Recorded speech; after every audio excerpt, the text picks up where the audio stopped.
Hello friends, let's solve question number 2.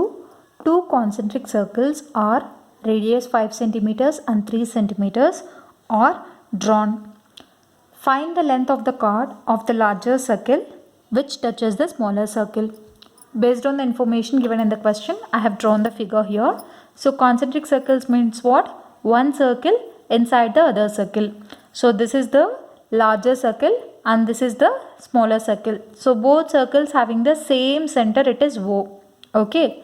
So they have given the radius as 3 centimeters and 5 centimeters. It means radius of the smaller circle as 3 centimeters and radius of the larger circle as 5 centimeters. So what did they tell? The chord of the larger circle touches the smaller circle. So chord means what? Any line segment joining 2 points on a circle is called chord of the circle. Did you remember? We have seen this concept in statement 2. If you have not gone through, please go through that explanation. So in that, what did we prove? We have proved that the chord of the larger circle touches the smaller circle. Hence, this chord is called tangent to the given circle. So, AB is the tangent to the given smaller circle. Clear? I repeat again. So, the chord of the larger circle touches the smaller circle at one point. Let this point be P. Hence, this AB is called tangent to the smaller circle. Tangent to the smaller circle, that we have proved it. Please go through that. So, now what we need to find? We need to find this length of the line segment AB. So, we know that, what did we know?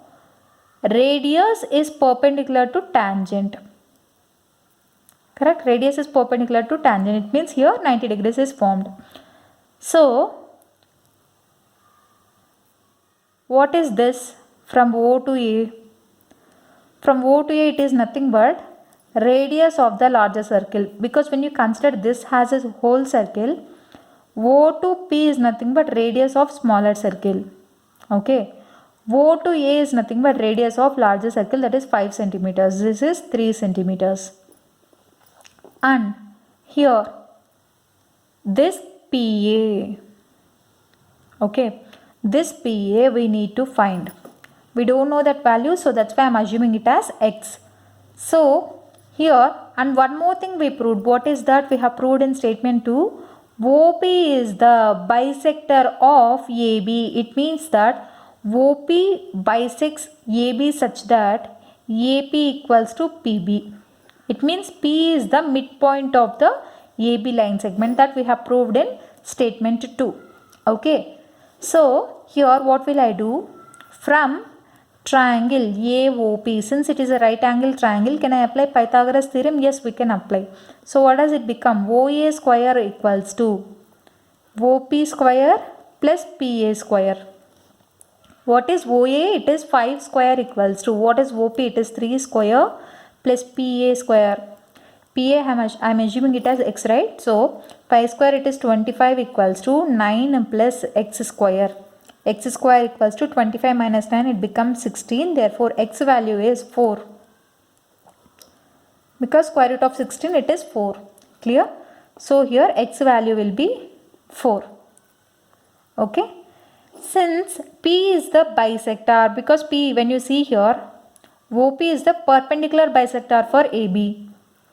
Since OP is perpendicular,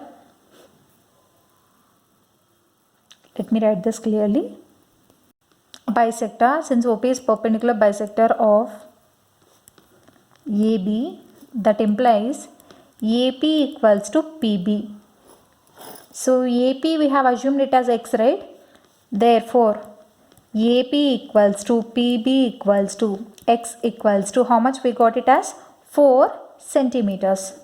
So, if one part is 4 centimeters, PB also 4 centimeters, we got it now. What is AB? Therefore, length of chord AB equals to AP plus PB, that is equals to X plus X So what is x value? It is 4 plus 4, that is equals to 8 centimeters. So this is the solution. Okay. So for clear explanation, please go through statement 2. In that we have proved that OP is the perpendicular bisector for the line segment AB, that is chord of the larger circle. This we have proved it. So that's why I have explained you all the 4 statements. So that will be useful for solvation of problems in exercise 9.2. This is very simple if you understand those statements. So clear? So I hope you like this video. In case you like the video, do like, share, comment and don't forget to subscribe to my channel. Thank you.